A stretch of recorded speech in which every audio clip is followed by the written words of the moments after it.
মুসলমানরা এক সময় থেকে উঠবে ইনশাআল্লাহ। জাগরণ ঘটবে মুসলমানদের। আসসালামু আলাইকুম ওয়া রাহমাতুল্লাহি ওয়া বারাকাতুহু।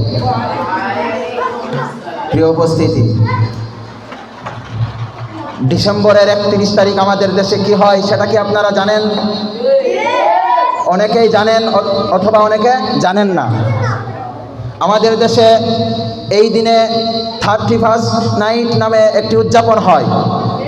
এটা এদেশে আগে কখনো ছিল না। আমাদের বাপদাদাদের আমলে এই উদযাপনটা আমাদের দেশে ছিল না। আমাদের দেশে সর্বপ্রথম এই উদযাপন শুরু হয় 2000 সালের 31 ডিসেম্বর রাত্রে উদযাপনের মাধ্যমে। এই দিনে আপনারা কি জানেন এই দিনে ইউরোপীয়রা কি করে? এই দিনে ইউরোপীয়রা বিভিন্নভাবে বেহায়াপনা করে, তারা নানা ধরনের যত সব উল্লাস আছে সেগুলো করে, নানা ধরনের অশ্লীলতা ছড়ায়, মদ্যপান সহ বিভিন্ন ধরনের তারা দ্রব্যের সৈলাব ছড়িয়ে দেয়।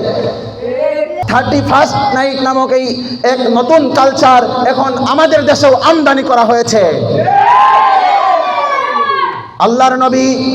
আল্লাহর নবীর কথাগুলো বাস্তবায়িত হচ্ছে। দেখেন কিভাবে মুসলমানদের ঘরগুলোকে, মুসলমানের সমাজে ধ্বংস করে দেওয়ার জন্য যত ধরনের পায়তারা আছে, যত ধরনের আয়োজন আছে সম্ভব সব ধরনের আয়োজন মুসলমানদের মধ্যে করে দিচ্ছে। প্রিয় উপস্থিতি, বেঈমানরা জানে মুসলমানরা এভাবে অধঃপতনের মধ্যে আছে, এক সময় মুসলমানরা এভাবে থাকবে না, এক সময় মুসলমানরা জেগে উঠবে।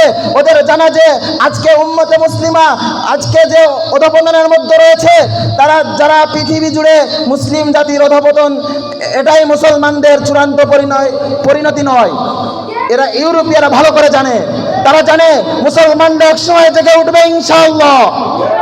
জাগরণ ঘটবে মুসলমানদের সারা দুনিয়া জুড়ে। নবী করিম সাল্লাল্লাহু আলাইহি ওয়াসাল্লাম হাদিসের মধ্যে বলেন, সারা দুনিয়া জুড়ে এমন কোনো বাড়ি থাকবে না, এমন কোনো কাঁচা ঘর থাকবে না, এমন কোনো ইটের ঘর থাকবে না যেখানে আল্লাহর দ্বীন ঢুকবে না। তাই আমরা স্পষ্ট ভাষায় বলে দেই, এই বাংলাদেশে এই অপসংস্কৃতি, ইউরোপীয়দের অপসংস্কৃতি, এটা বাংলার জমিনে, ওলি আল্লাহর জমিনে, আলেম উলামার জমিনে, শাহজালাল শাহপুরানের জমিনে, জুনায়েদ বাবুনগরের জমিনে, জুনায়েদ বাবুনগরের জমিনে, নূর হোসেন কাসিমের জমিনে এই বেহায়াপনা চলতে দেওয়া যাবে না। সবকিছু বদলে যাক, এদেশে ইসলাম থাকবেই।